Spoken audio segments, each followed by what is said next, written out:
Bienvenidos a The Deep Dive. Hoy nos vamos a sumergir en un concepto que ha fascinado y aterrorizado a la humanidad desde siempre: el mal. El mal. Un tema complejo, sin duda. Para esta inmersión, vamos a bucear en la entrada de Wikipedia en español sobre mal. Y lo que me ha sorprendido es la cantidad de perspectivas que se abordan. Ay, sí, es que el mal se puede analizar desde muchos ángulos, ¿no? Desde la psicología, la ética, la sociología, la filosofía. Exacto. Incluso la política y la religión tienen algo que decir al respecto. Sin duda, cada disciplina nos ofrece una pieza del rompecabezas. Precisamente. Y para empezar, me ha llamado mucho la atención un estudio reciente que menciona Wikipedia sobre los 9 rasgos de la personalidad oscura, el llamado Factor D. 9 rasgos. 9. Casi como los círculos del infierno de Dante, pero en vez de demonios, tenemos egoísmo, maquiavelismo, desconexión moral. Interesante. Es como si la psicología intentara diseccionar la maldad, ¿no? Y identificar los componentes que la hacen posible. Totalmente. Y lo que me parece más escalofriante es que estos rasgos, que también incluyen narcisismo, arrogancia, psicopatía, sadismo, interés propio y rencor, priorizan el beneficio personal, o sea, el bienestar propio a expensas de los demás. Claro, es como si la empatía y la compasión estuvieran completamente desconectadas. De todos estos rasgos, la desconexión moral me parece especialmente perturbadora. ¿Te imaginas poder dañar a otros sin sentir ningún remordimiento? Es un escenario bastante aterrador, la verdad. Ponerse en la piel de alguien que puede cometer actos terribles sin que le afecte emocionalmente. Es como si la conciencia moral estuviera silenciada. Y precisamente, ¿cómo encaja esto con la ética? Si el mal es la ausencia de moral, ¿cómo puede alguien actuar con maldad si ni siquiera puede juzgar sus propias acciones como malas? Buena pregunta.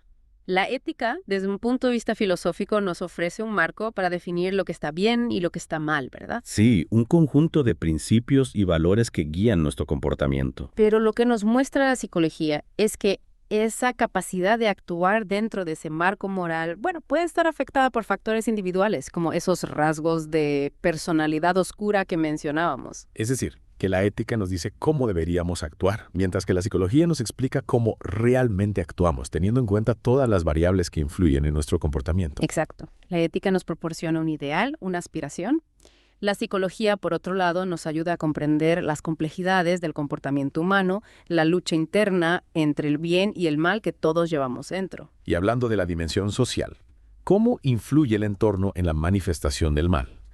Wikipedia menciona un experimento bastante conocido, el de la cárcel de Stanford. Ah, sí, el experimento de Zimbardo. Exacto.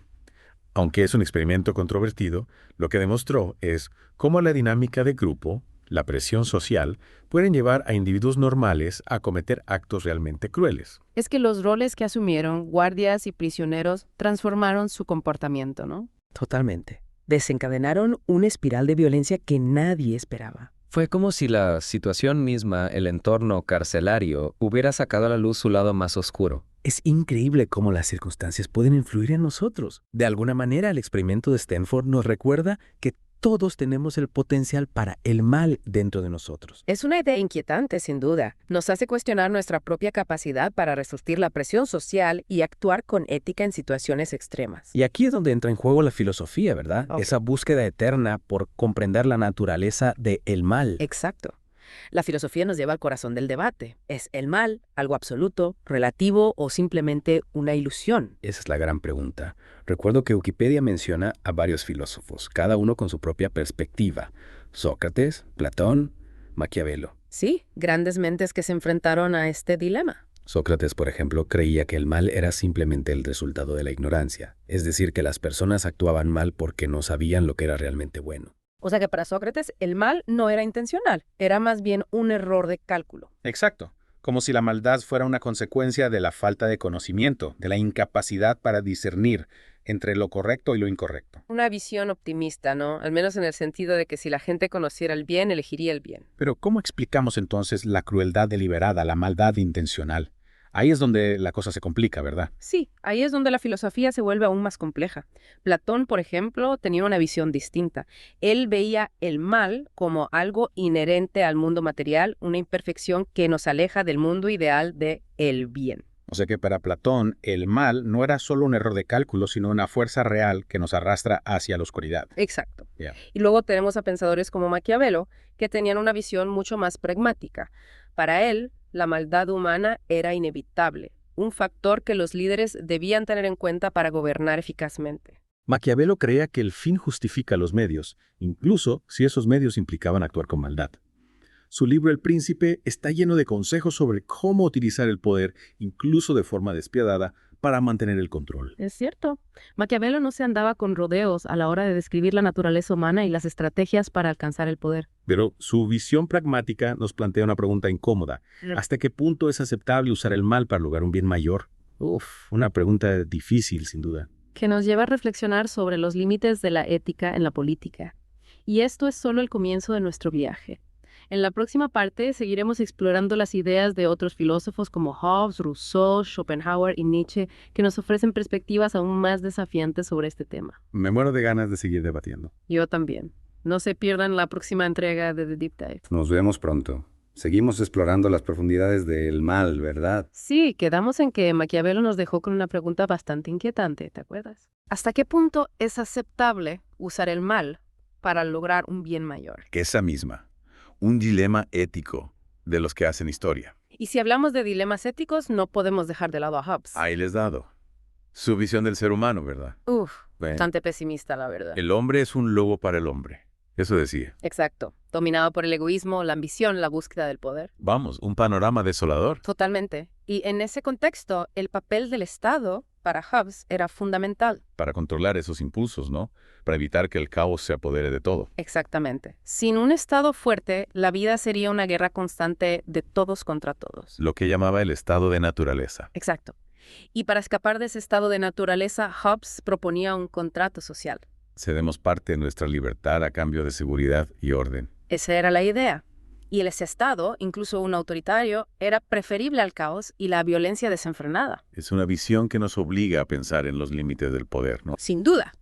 ¿Hasta qué punto podemos confiar en que el Estado nos protegerá del mal sin convertirse él mismo en una fuente de maldad? Es un equilibrio complicado. Y aquí es donde entra en juego Rousseau, que nos ofrece una perspectiva un poco más optimista sobre la naturaleza humana. Rousseau creía que el ser humano era bueno por naturaleza, ¿verdad? Sí, pero que la sociedad lo corrompía. Esa idea del buen salvaje. Exacto. Para Rousseau, la desigualdad, la propiedad privada, la competencia desmedida, todo eso era lo que nos pervertía. Lo que nos alejaba de nuestra bondad innata. Exacto. Y por eso proponía un modelo de sociedad más igualitario, donde la cooperación y la voluntad general prevalecieran sobre el egoísmo individual. Una visión utópica, ¿no? Sin duda. Pero que nos invita a reflexionar sobre cómo podemos crear sistemas sociales que fomenten la cooperación y la justicia. En lugar de la competencia despiadada que parece dominar el mundo actual. Totalmente. Y hablando de utopías, o mejor dicho, de distopías, no podemos olvidarnos de Schopenhauer. Schopenhauer, el pesimista. El que nos enfrenta a la cruda realidad del sufrimiento. Para él, el mundo estaba dominado por una voluntad ciega e irracional. Quien nos condena al dolor y la insatisfacción. Y el mal, en ese contexto, era algo inherente a la propia existencia. Exactamente. No había escapatoria. ¿Y qué proponía Schopenhauer frente a esa visión tan desalentadora? La compasión. La compasión como antídoto contra el mal. Exactamente. Conectar con el dolor ajeno, renunciar a los deseos egoístas. Una especie de ascetismo. Sí, algo así. Una forma de aliviar el sufrimiento en un mundo imperfecto. Es una visión que nos invita a la introspección, ¿no? A cuestionar nuestros propios deseos y a cultivar la empatía. Como si la empatía fuera un músculo que podamos entrenar. Totalmente. Y para terminar este recorrido por la filosofía del mal, tenemos que hablar de Nietzsche. Nietzsche, el filósofo iconoclasta. El que desafió la moral tradicional. El que nos invitó a ir más allá del bien y del mal. Exacto. Para Nietzsche, el mal no era una entidad absoluta, sino una construcción social. Algo que limitaba nuestra libertad y creatividad. Totalmente. Y su filosofía, aunque radical, nos invita a cuestionar las normas establecidas. A buscar nuestra propia verdad, incluso a riesgo de transgredir los límites de la moral convencional. Esa es la esencia del pensamiento de Nietzsche. Y llegamos a la recta final de nuestro deep dive sobre el mal. Hemos navegado por la psicología, la ética, la sociología, la filosofía. Un viaje intenso. Y ahora nos adentramos en dos terrenos que históricamente han estado muy vinculados a este concepto: la política y la religión. Dos ámbitos donde la lucha contra el mal ha sido una constante. Aunque con enfoques muy diversos, ¿no? Claro, cada uno con sus propias definiciones, sus métodos, sus estrategias. Empecemos por la política, si te parece. Perfecto. Ya hemos visto cómo algunos pensadores, como Maquiavelo o Hobbes, justificaban el uso de la fuerza, la manipulación, para mantener el orden. El fin justifica los medios, decían. Pero claro, esa lógica nos puede llevar por un camino muy peligroso. Sin duda. Ah, Y la historia nos da muchos ejemplos de eso. Regímenes totalitarios, guerras, genocidios. Atrocidades cometidas en nombre de una ideología, de un supuesto bien mayor. El siglo XX, por ejemplo, es un recordatorio brutal de cómo el mal puede infiltrarse en las estructuras de poder. Y corromper hasta las mejores intenciones. De aquí es donde la idea de la banalidad del mal de Hannah Arendt cobra una relevancia escalofriante. Ah, sí. El análisis del caso Eichmann. Un burócrata nazi que participó en la maquinaria de exterminio del Holocausto. Y que, sin embargo, no encajaba en el perfil del monstruo, del psicópata. Arendt nos muestra que el mal no siempre tiene un rostro demoníaco. A veces se esconde detrás de la obediencia ciega, la falta de pensamiento crítico. La indiferencia ante el sufrimiento ajeno Personas aparentemente normales convertidas en cómplices de actos terribles. es una idea que nos interpela a todos, ¿no crees? Sin duda. Nos obliga a estar alerta, a no dejarnos llevar por la masa. A cuestionar, a pensar por nosotros mismos. Y a defender la democracia, los derechos humanos como barreras contra la tiranía. Totalmente de acuerdo. Y si pasamos al terreno de la religión, nos encontramos con un panorama aún más diverso. Diferentes interpretaciones del mal, diferentes formas de combatirlo. En muchas tradiciones, el mal se personifica en figuras demoníacas. El diablo, Satanás, Lucifer. Nombres que evocan la tentación, la rebeldía, el alejamiento del camino divino. La lucha entre el bien y el mal.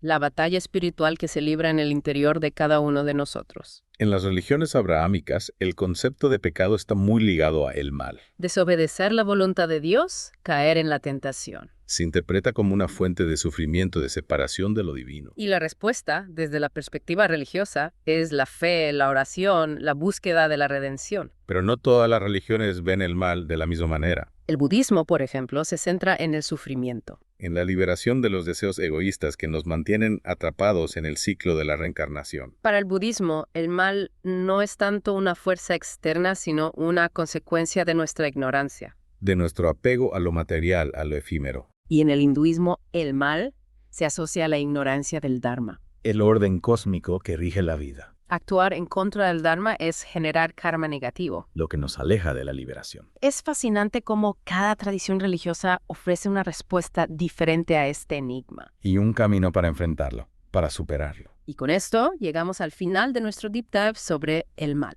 Un viaje que nos ha llevado por diferentes disciplinas, diferentes perspectivas. Hemos explorado las raíces del mal, sus manifestaciones. Y la gran pregunta que nos queda es, ¿podemos erradicar el mal? O es una parte inevitable de la condición humana. Tal vez la clave no esté en buscar una solución mágica, sino en comprender su complejidad. En estar alerta, en cultivar la empatía, la compasión, el pensamiento crítico. En construir un mundo donde la justicia, la solidaridad, el respeto a la dignidad humana sean los pilares que guíen nuestras acciones. En definitiva, un mundo donde el mal tenga cada vez menos espacio. Muchas gracias por acompañarnos en este viaje a las profundidades del mal. Esperamos que les haya dado nuevas perspectivas para seguir reflexionando sobre este tema tan complejo y desafiante. Hasta la próxima.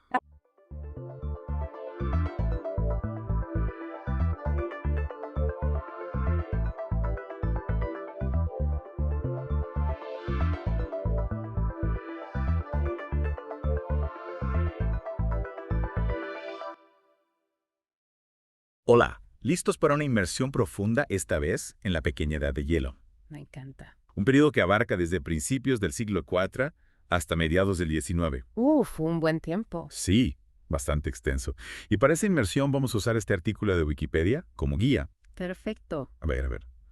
La pequeña edad de hielo, un cambio climático que tuvo un gran impacto en el mundo, especialmente en España. Interesante. ¿Preparado para algunos datos sorprendentes sobre las causas de este periodo frío?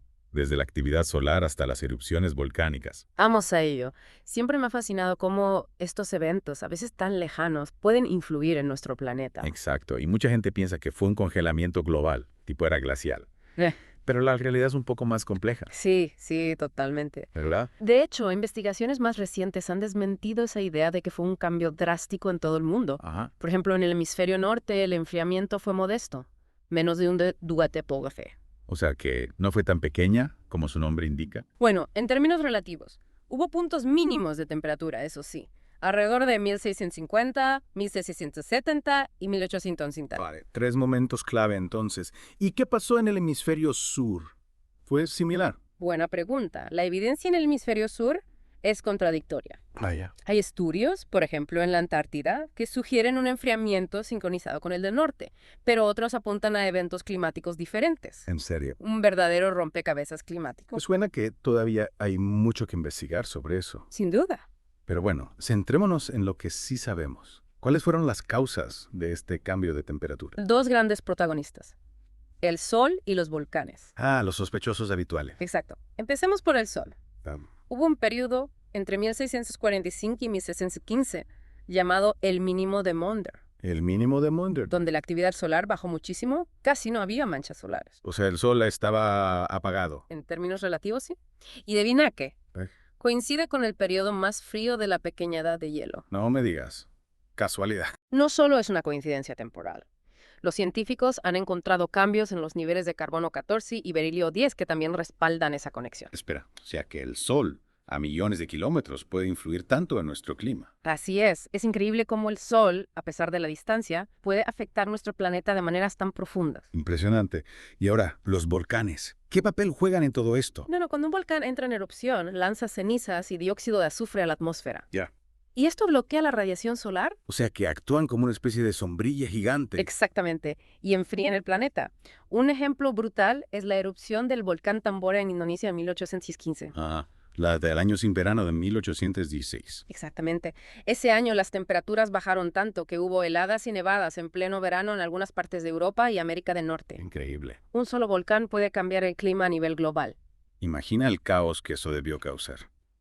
Bueno, hemos hablado del panorama global, pero ahora me interesa lo que pasó en España. ¿Qué podemos decir sobre la pequeña edad de hielo en la península ibérica? En España, la pequeña edad de hielo se manifestó con eventos climáticos extremos, heladas severas, sequías interminables e inundaciones. Un cóctel explosivo. Hay registros históricos que mencionan heladas tan intensas que el río Ebro se congeló varias veces. El Ebro congelado. Imagínate. Y no solo eso, los glaciares en los Pirineos y Sierra Nevada crecieron durante este periodo. Una clara señal de un clima más frío. Sin duda. Además, hay evidencia de periodos con lluvias torrenciales, nevadas intensas y fuertes tormentas, alternados con sequías extremas, un clima impredecible y desafiante. Suena a que la pequeña edad de hielo no fue un simple enfriamiento, sino un periodo de gran variabilidad climática. Totalmente, con consecuencias importantes para la vida en España. Imagina el impacto en la agricultura, la economía, la vida diaria de las personas. Ahora, para entender mejor este periodo, vamos a analizar las evidencias científicas que tenemos. Perfecto. ¿Qué nos dicen los estudios sobre la pequeña edad de hielo a nivel global? Hay muchos estudios fascinantes. Por ejemplo, en el Atlántico Norte, el análisis de sedimentos revela que estos ciclos de enfriamiento se repiten aproximadamente cada 1500 años. Lo interesante es que la intensidad de estos periodos fríos varía según la región. O sea, que no fue un enfriamiento uniforme en todo el mundo. Exactamente. Mientras que en el Atlántico Norte la disminución de temperatura era de 1 o 2 degrees. En África la variación era mucho mayor, llegando a ser de 3 o 8 degrees. ¿Qué diferencia? Me imagina. Es increíble cómo un mismo evento climático puede manifestarse de formas tan diversas en distintas partes del mundo. Precisamente. Y esto nos lleva a un punto crucial, la complejidad del sistema climático de la Tierra. La pequeña edad de hielo nos enseña que incluso pequeños cambios en la temperatura pueden tener un gran impacto en nuestro planeta. Totalmente. Y si hablamos de evidencias, ¿qué otros estudios nos ayudan a entender mejor este periodo a nivel global? Bueno, en África Austral, los sedimentos del lago Malawi muestran condiciones frías entre 1570 y 1820, lo que sugiere que este lago también experimentó los efectos de la pequeña edad de hielo. En Sudáfrica, una reconstrucción de temperaturas de los últimos 3000 años, basada en el crecimiento de estalagmitas en una cueva, también muestra un periodo frío entre 1500 y 1800. O sea que la pequeña edad de hielo dejó su huella en diferentes rincones del planeta. Exactamente.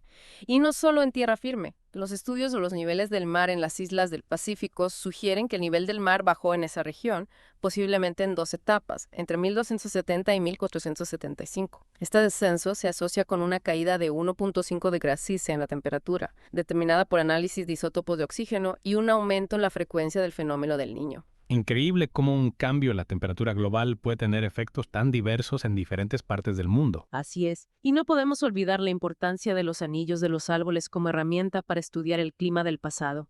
En Patagonia, por ejemplo, los datos de anillos de árboles muestran episodios fríos entre 1270 y 1380 y de 1520 a 1670, coincidiendo con los eventos de la pequeña edad de hielo en el hemisferio norte. Es como si los árboles fueran archivos vivientes que nos permiten reconstruir la historia del clima. Exactamente. Y en el caso de la pequeña edad de hielo, los anillos de los árboles nos proporcionan una valiosa información sobre las variaciones climáticas que ocurrieron en diferentes partes del mundo. Fascinante. Hablando de evidencias en el hemisferio sur, hay un caso que me llama la atención. El glaciar San Rafael en la Patagonia. ¿Qué nos dice este glaciar sobre la pequeña edad de hielo? El glaciar San Rafael es un caso fascinante. Los registros históricos de exploradores que visitaron la zona en 1675, 1766 y 1866 y 1898 nos muestran cómo el glaciar avanzó y retrocedió a lo largo del tiempo, reflejando las fluctuaciones climáticas de la pequeña edad de hielo. ¿Podrías contarnos más sobre esas observaciones? Me parece increíble cómo los relatos de los exploradores pueden servir como evidencia científica. Claro. En 1675, el explorador español Antonio de Bea navegó por la laguna San Rafael y no encontró grandes masas de hielo. En cambio, en 1666, otra expedición observó que el glaciar llegaba hasta la laguna y se desprendían grandes icebergs. Posteriormente, en 1898, el explorador Hans de Ven vio que el glaciar se adentraba aún más en la laguna. Estos registros sugieren un enfriamiento general en la zona entre 1675 y 1898. Es como si el glaciar San Rafael fuera un termómetro gigante que registraba los cambios climáticos de la pequeña edad de hielo. Exactamente. Y lo interesante es que a partir del siglo XX, el glaciar ha retrocedido significativamente, lo que coincide con el fin de la pequeña edad de hielo y el inicio del calentamiento global actual. Es una muestra más de cómo los glaciares son sensibles indicadores del cambio climático. ¿Y qué hay de otras regiones del hemisferio sur? ¿Hay más ejemplos de cómo se manifestó la pequeña edad de hielo? Por supuesto. En Australia, aunque la evidencia es limitada, los registros lacustres de Victoria sugieren condiciones más húmedas y frías, al menos en el sur del estado. En el norte de Australia, las pocas pruebas disponibles apuntan a condiciones más secas. Por otro lado, los núcleos de coral de la Gran Barrera de Coral muestran patrones de precipitación similares a los actuales, pero con menor variabilidad. O sea que la pequeña edad de hielo también tuvo un impacto en Australia, aunque con variaciones regionales. Exacto. Y un dato interesante es que los registros de coral del Pacífico tropical indican que la actividad del fenómeno del Niño Oscilación del Sur, ENOS, fue más frecuente e intensa a mediados del siglo XVII durante la pequeña edad de hielo. Es decir, que este evento climático global también se vio afectado por la pequeña edad de hielo. Así es. Y esto nos recuerda que el clima es un sistema complejo e interconectado, donde los cambios en una región pueden tener repercusiones en otras partes del mundo. Totalmente. Bueno, creo que hemos cubierto una buena cantidad de información sobre la pequeña edad de hielo a nivel global. En la próxima parte de nuestra inmersión, nos enfocaremos en las consecuencias sociales y culturales de este periodo. Me parece muy bien. Especialmente en España. No te lo pierdas. Allá estaremos. Retomando nuestra inversión en la pequeña edad de hielo, ahora nos adentraremos en cómo este cambio climático impactó la vida de las personas, no solo en España, sino en todo el mundo. Es fascinante cómo un cambio en la temperatura puede influir en aspectos tan diversos de la vida humana, desde la agricultura hasta el arte. Totalmente. La pequeña edad de hielo no solo afectó la agricultura y la economía, sino que también dejó su huella en el arte, la literatura, la música, incluso en las creencias populares. ¿Podrías darnos algunos ejemplos concretos de cómo se reflejó la pequeña edad de hielo en la cultura? Me intriga cómo un evento climático puede plasmarse en la expresión artística. Claro que sí. En la pintura, por ejemplo, los paisajes invernales se volvieron mucho más comunes durante este periodo. Imagina esas escenas de ríos congelados, nevadas intensas, y personas abrigadas, claro, con gruesas capas de ropa, capturando la esencia del clima de la época. Es como si los artistas hubieran utilizado sus pinceles para documentar la realidad de la pequeña edad de hielo. Exactamente. Y no solo en la pintura. La literatura también está llena de referencias al frío, las hambrunas, las dificultades que la pequeña edad de hielo trajo consigo. Por ejemplo, en las obras de William Shakespeare encontramos descripciones vívidas de inviernos crudos, tormentas devastadoras. A través de las palabras podemos casi sentir el frío de la pequeña edad de hielo. Es increíble cómo la literatura puede transportarnos a otras épocas. Totalmente. Y la música no se queda atrás. La música barroca, por ejemplo, se caracteriza por su dramatismo e intensidad, un reflejo del clima adverso de la época. Es decir, que la pequeña edad de hielo inspiró a artistas de diferentes disciplinas, dejando una huella profunda en la cultura occidental. Sin duda. Y no podemos olvidar el impacto en las creencias populares, las supersticiones, los mitos y las leyendas sobre el frío, las tormentas. Los espíritus invernales florecieron durante este periodo. La gente buscaba explicaciones, a veces sobrenaturales, para los fenómenos climáticos que experimentaban. Es comprensible. Ante lo desconocido, la imaginación y la superstición llenan los vacíos. Exacto. La pequeña edad de hielo despertó la imaginación y la creatividad de las personas, encontrando en el arte, la literatura, la religión, formas de expresar sus miedos, sus esperanzas y su relación con la naturaleza. Es fascinante cómo un cambio climático puede tener un impacto tan profundo en la cultura y la mentalidad de una época. Ahora bien, hablando de historia, ¿crees que la pequeña edad de hielo tuvo algún impacto en los eventos históricos de la época? Podemos decir que influyó en el curso de la historia. Esa es una pregunta muy interesante. Algunos historiadores argumentan que la pequeña edad de hielo contribuyó a la decadencia de ciertas civilizaciones, al desencadenar hambrunas, enfermedades, conflictos sociales. Imagina las tensiones que pueden surgir cuando la comida escasea y las condiciones de vida se vuelven más difíciles. ¿Podrías darnos algún ejemplo concreto de cómo la pequeña edad de hielo influyó en la historia? Claro. En Europa, por ejemplo, la pequeña edad de hielo coincidió con un periodo de inestabilidad política y social. Las malas cosechas, las hambrunas provocaron revueltas populares, guerras. Algunos historiadores sugieren que la pequeña edad de hielo incluso pudo haber contribuido al declive del Imperio Romano, aunque es un tema complejo, debatido. Es decir, que la pequeña edad de hielo no solo afectó la vida cotidiana de las personas, sino que también tuvo un impacto en los grandes eventos históricos. Así es. Es importante tener en cuenta que la pequeña edad de hielo no fue la única causa de estos eventos históricos, pero sin duda jugó un papel importante. Fue como un catalizador, que aceleró procesos que ya estaban en marcha. Comprender la historia nos ayuda a entender el presente.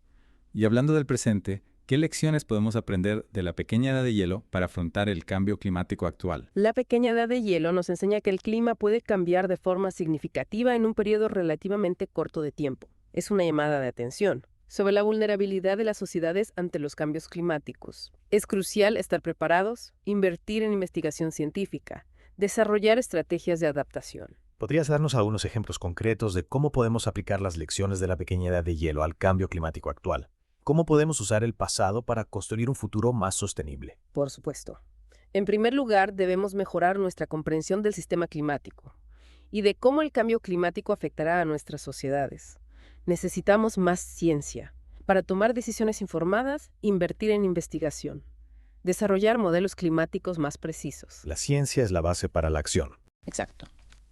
En segundo lugar, debemos desarrollar estrategias de adaptación al cambio climático. Esto incluye medidas para proteger nuestras costas del aumento del nivel del mar, para mejorar la gestión del agua en regiones áridas y para desarrollar sistemas agrícolas más resilientes. En resumen, actuar ahora para prevenir los peores impactos del cambio climático. Actuar es crucial, pero también hay que abordar la raíz del problema. Totalmente.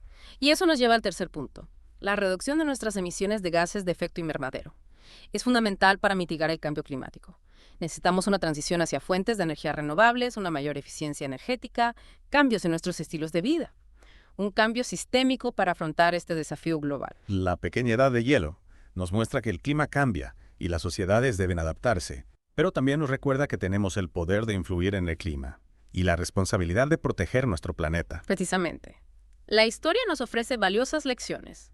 Depende de nosotros aprender de ellas y construir un futuro más sostenible. Y con esta reflexión, creo que es un buen momento para hacer una pausa en nuestra inmersión. En la próxima y última parte haremos un repaso de lo que hemos aprendido. Exploraremos algunas ideas para que nuestros oyentes puedan seguir investigando este fascinante tema. De vuelta a nuestra inmersión en la pequeña edad de hielo. Hemos recorrido un largo camino ya, explorando sus causas, consecuencias, impacto en la vida de las personas. Sin duda, a nivel global y en España, claro. Exacto. Y lo que a mí me parece más relevante es que la pequeña edad de hielo nos ofrece valiosas lecciones para afrontar el cambio climático actual. Totalmente de acuerdo. La historia nos muestra una y otra vez que el clima es dinámico y que las sociedades humanas pues deben ser capaces de adaptarse a los cambios para sobrevivir y prosperar. Claro. Hemos hablado de la importancia de la investigación científica, las estrategias de adaptación, la reducción de emisiones, 3 pilares fundamentales. Sin duda, para construir un futuro más sostenible. Exacto. Y no olvidemos cómo la pequeña edad de hielo influyó en la cultura, inspirando a artistas, escritores, músicos. Es un recordatorio de que el clima no solo afecta al medio ambiente, sino también la expresión humana. Totalmente. Es increíble cómo un cambio climático puede dejar su huella en la historia, la sociedad y la cultura. La pequeña edad de hielo nos recuerda la profunda interconexión entre el ser humano y la naturaleza. Precisamente. Y esa conexión es más importante que nunca en el contexto actual. Ahora, para concluir nuestra inmersión, me gustaría plantearte una pregunta que nos invite a reflexionar. Me encanta. Adelante, ¿cuál es la pregunta? ¿Y si la pequeña edad de hielo ocurrió de forma natural? Ajá. ¿Qué nos dice eso sobre nuestra capacidad para influir en el clima actual? ¿Significa que nuestras acciones son irrelevantes? Esa es una pregunta muy interesante y compleja. La pequeña edad de hielo nos muestra que el clima puede cambiar por causas naturales, como la actividad solar o las erupciones volcánicas. Es decir, el clima siempre ha estado en movimiento. Exacto. Pero también sabemos, gracias a la evidencia científica, que las actividades humanas están provocando un calentamiento global sin precedentes. No podemos ignorar nuestra influencia en el sistema climático. Entonces, la pregunta clave es, ¿podemos usar nuestro conocimiento del pasado, como lo que hemos aprendido sobre la pequeña edad de hielo, para gestionar el clima del futuro? Esa es la gran pregunta que la ciencia, la política y la sociedad en su conjunto deben responder. La pequeña edad de hielo nos invita a reflexionar sobre nuestra relación con el planeta y a tomar decisiones responsables para asegurar un futuro sostenible. Totalmente. Y con esa reflexión final, damos por concluida nuestra inmersión profunda en la pequeña edad de hielo. Espero que nuestros oyentes hayan disfrutado de este viaje a través del tiempo y del clima. Y que hayan aprendido algo nuevo sobre este fascinante periodo de la historia climática. Hasta la próxima inmersión. Hasta la próxima. Y recuerda, la historia nos ofrece valiosas lecciones. Aprendamos de ellas y construyamos un futuro mejor.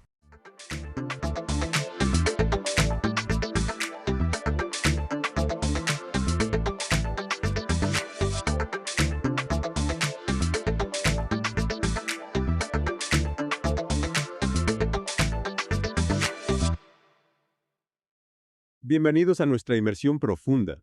Hoy nos adentramos en el mundo de los diamantes. Sabemos que te interesa saber más sobre estas gemas preciosas, así que prepárate para descubrir algunos datos fascinantes. Es un placer acompañarte en este viaje. Desvelaremos la ciencia, la historia y el comercio que hacen de los diamantes algo tan cautivador. Comencemos con lo básico. ¿Qué es exactamente un diamante? Recuerdo haberlos estudiado en el colegio, pero la verdad es que no recuerdo mucho. Un diamante es carbono puro, al igual que el grafito que encontramos en los lápices. Lo que los diferencia es la disposición de sus átomos, creando una estructura cristalina increíblemente fuerte en el diamante. Esta estructura es la responsable de su dureza inigualable, conductividad térmica. Y brillo deslumbrante. Es increíble cómo algo tan común como el carbono puede transformarse en algo tan extraordinario. ¿Y de dónde proviene la palabra diamante? Proviene del griego antiguo adamas, que significa invencible o irrompible. Una descripción bastante acertada, ¿verdad? Totalmente. ¿Y su historia? ¿Cuándo y dónde fueron descubiertos por primera vez? Los primeros diamantes se descubrieron y extrajeron en la India hace miles de años. Imagina, estas gemas adornaban a la realeza y se consideraban objetos sagrados, mucho antes de que su popularidad se extendiera por el mundo. Hablando de diamantes famosos, ¿qué me puedes contar sobre el Cullinan? Siempre me ha fascinado su historia. El Cullinan, también conocido como la Estrella del Sur, es el diamante más grande jamás encontrado. Con un peso bruto de más de 621 gramos, fue descubierto en Sudáfrica a principios del siglo XX. Su valor era tan inmenso que fue dividido en varias gemas más pequeñas, cada una con su propia historia y talla única. Impresionante. Ahora, cambiando de tema, ¿dónde se forman estas maravillas? No, me imagino que crezcan en árboles. Nada de árboles. Los diamantes naturales se forman a profundidades increíbles bajo la superficie de la Tierra, en el manto terrestre, donde las presiones son inmensas y las temperaturas abrasadoras. Estas condiciones extremas fuerzan a los átomos de carbono a unirse, en esa estructura tan compacta y resistente. Suena como una receta infernal para crear belleza. ¿Y dónde podemos encontrar estas fábricas de diamantes en la Tierra? Los diamantes suelen encontrarse en chimeneas de kimberlita y lamproita, que son restos de antiguas erupciones volcánicas. Imagina el magma ascendiendo desde las profundidades, arrastrando consigo estos tesoros. Entonces, algunos diamantes podrían ser de origen extraterrestre, como provenientes de un meteorito. Es una posibilidad. Se han encontrado pequeños diamantes, conocidos como microdiamantes o nanodiamantes, en cráteres de impacto de meteoritos.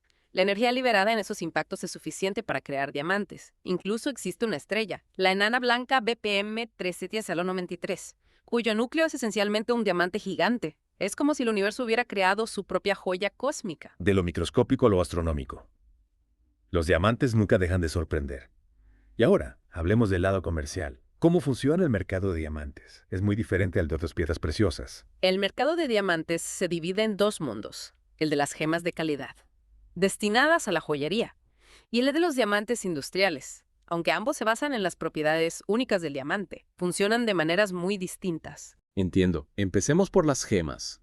¿Qué hace que un diamante sea digno de un anillo? ¿Qué buscan los expertos? En el mundo de las gemas, todo gira en torno a la belleza, color, claridad, corte y peso en quilates, los famosos 4Cs, que el Instituto Gemológico de América ya estableció como estándar para evaluar la calidad de un diamante. ¿Y dónde se cortan y se comercian estas gemas? ¿Hay algún lugar en particular donde se concentra este mercado? El comercio de diamantes de calidad gema está sorprendentemente concentrado en ciudades como Surat en la India, Amberes en Bélgica y Nueva York en Estados Unidos. Estas ciudades son centros neurálgicos de la talla y el comercio de diamantes. Interesante.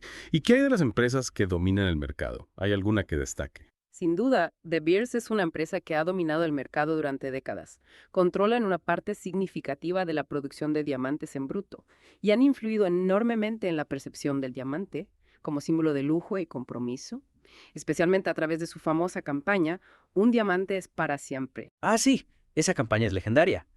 Pero no olvidemos el otro lado del mercado, el de los diamantes industriales. ¿En qué se diferencian? Se usan para algo más que cortar y pulir. En el mercado industrial, la dureza y la conductividad térmica del diamante son las estrellas. La belleza no es lo primordial. De hecho, la mayoría de los diamantes extraídos, alrededor del 80%, no son aptos para joyería y terminan en aplicaciones industriales. ¿Y qué tipo de aplicaciones? Dame algunos ejemplos. No me imagino un diamante en un taladro. Se usan en brocas, sierras, abrasivos para pulir, componentes electrónicos. Wow. Y hasta ventanas especiales para láseres. Su dureza y resistencia al calor los hacen ideales para tareas exigentes. Es increíble cómo un mismo material puede ser protagonista tanto en un taller como en una joyería. ¿Y qué hay de los diamantes sintéticos?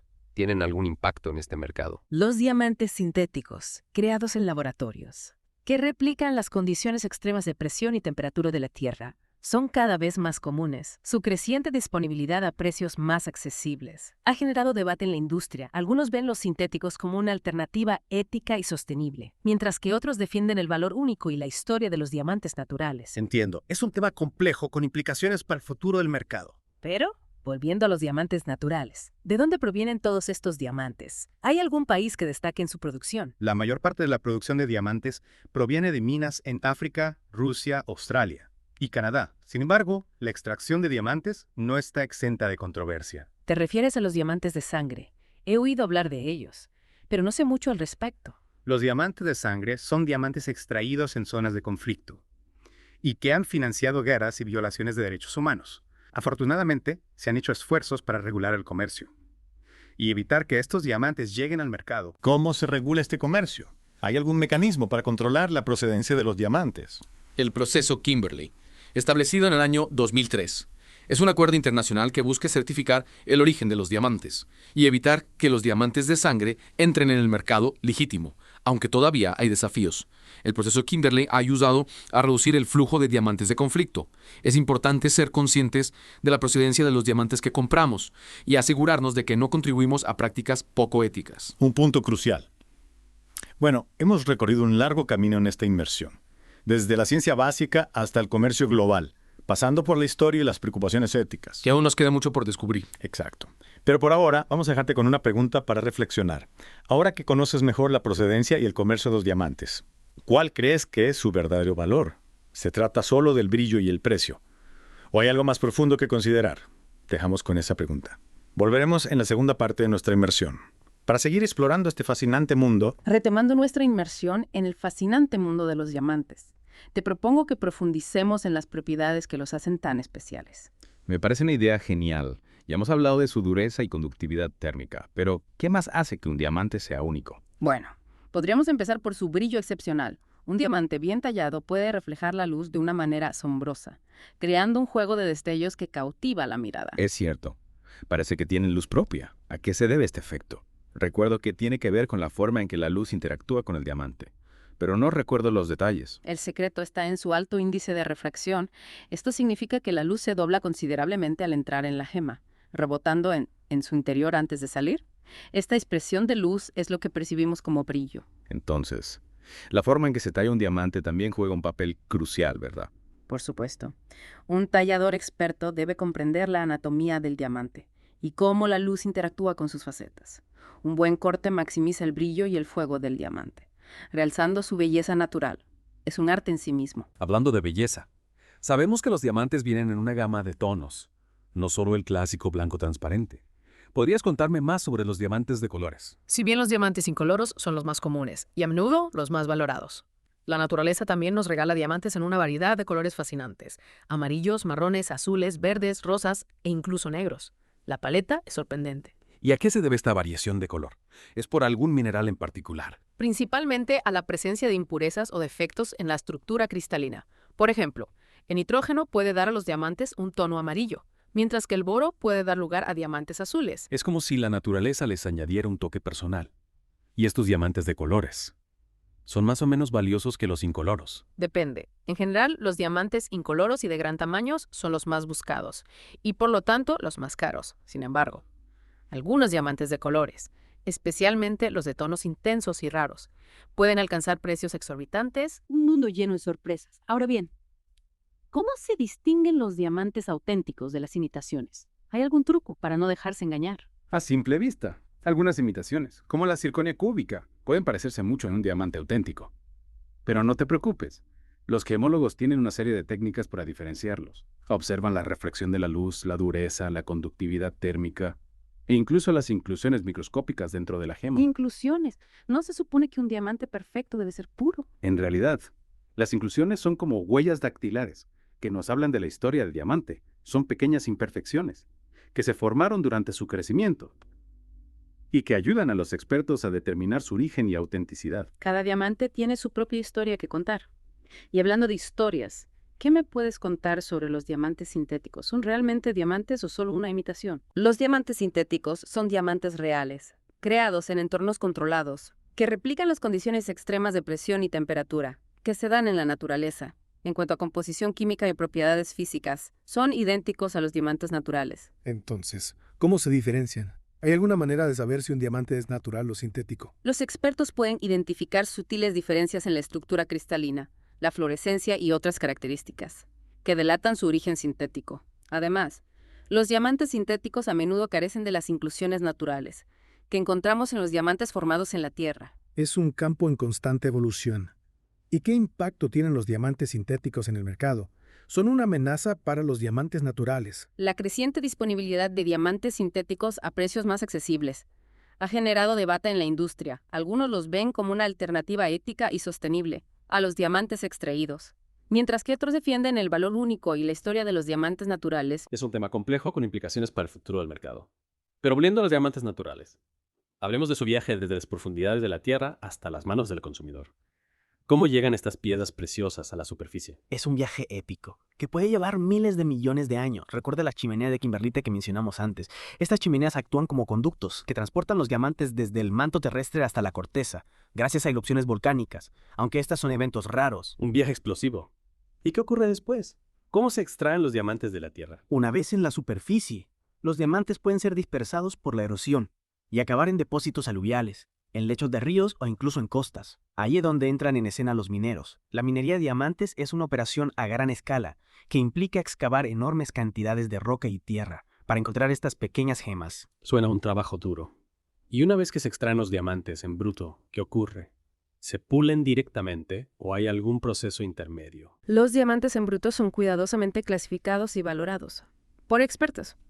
Los que tienen potencial para convertirse en gemas son enviados a centros de talla, donde artesanos expertos les darán forma y pulido. ¿Y dónde se encuentran estos centros de talla? ¿Están repartidos por todo el mundo? Los centros de talla de diamantes se concentran en varias ciudades del mundo, como Surat en la India, Amberes en Bélgica, Tel Aviv en Israel y Nueva York en Estados Unidos. Es un verdadero viaje global para estas pequeñas piedras. Y una vez tallados. ¿Cómo llegan al mercado? ¿Se venden directamente a las joyerías? Los diamantes tallados se comercializan a través de un sistema complejo de bolsas de diamantes mayoristas y minoristas. Las bolsas de diamantes, como la de Amberes, son mercados exclusivos, donde se negocian grandes cantidades de diamantes. Es un mundo fascinante, con una intrincada red de actores. Y después de este largo viaje, Los diamantes finalmente llegan a su destino final, adornando anillos, collares y otras piezas de joyería. Así es, y con cada destello nos recuerdan la increíble historia de su formación, su viaje desde las profundidades de la Tierra, y la habilidad humana para transformar la materia en belleza. Una historia que continúa escribiéndose, con cada nuevo descubrimiento y avance tecnológico. Y hablando de avances, en la siguiente parte de nuestra inmersión, te propongo que nos centremos en la clasificación de los diamantes y cómo los expertos determinan su valor. ¿Te parece bien? Me parece una excelente idea. Adéntrate en el mundo de los 4 Cs y descubre los secretos que se esconden detrás del brillo de un diamante. Retomamos nuestra inmersión en el mundo de los diamantes y como prometimos hoy, vamos a profundizar en su clasificación. Mencionaste los famosos 4 Cs del Shia. Me encantaría entender cómo se evalúa la calidad de un diamante. Claro que sí. Los 4 Cs son el peso en quilates, la talla, el color y la claridad. En inglés, carat, cut, color and clarity. Estos 4 factores determinan el valor y la belleza de un diamante. Empecemos por el peso en quilates. Supongo que cuanto más grande, mejor. El tamaño es importante, pero no lo es todo. Un diamante pequeño con una talla excelente puede brillar mucho más que un diamante grande con una talla deficiente. El quilate es una unidad de medida para el peso de las gemas, y un quilate equivale a 0.2 gramos. Entonces la talla es fundamental. ¿Por qué es tan importante? ¿Qué tiene que ver con el brillo? La talla es crucial para el brillo del diamante. Un buen corte maximiza la cantidad de luz que se refleja en las facetas del diamante, creando ese juego de destellos que tanto nos cautiva. Los talladores expertos siguen proporciones matemáticas precisas para crear las diferentes formas de corte, como el brillante redondo, el ovalado, el princesa o el esmeralda, entre otros. Cada forma tiene su propio encanto y resalta diferentes aspectos del brillo del diamante. Es un trabajo que requiere mucha precisión.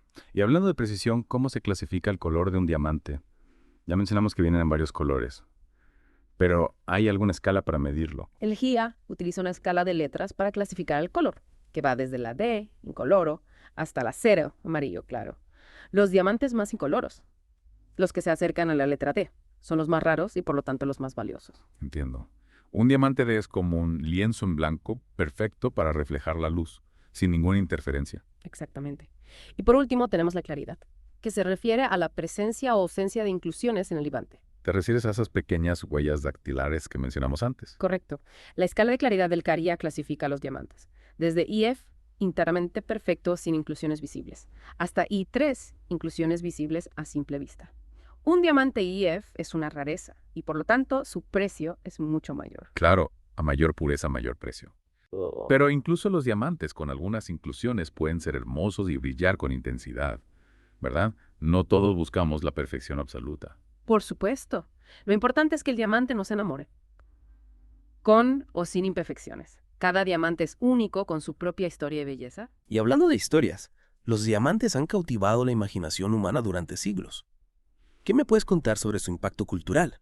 Los diamantes han simbolizado poder, riqueza y prestigio desde tiempos antiguos. Se les atribuían poderes mágicos y se usaban en coronas reales y joyas ceremoniales. En el siglo XX, gracias a las ingeniosas campañas de marketing de De Beers, el diamante se convirtió en el símbolo universal del amor y el compromiso, especialmente con la tradición del anillo de compromiso. La famosa frase, un diamante es para siempre, ha resonado en millones de corazones.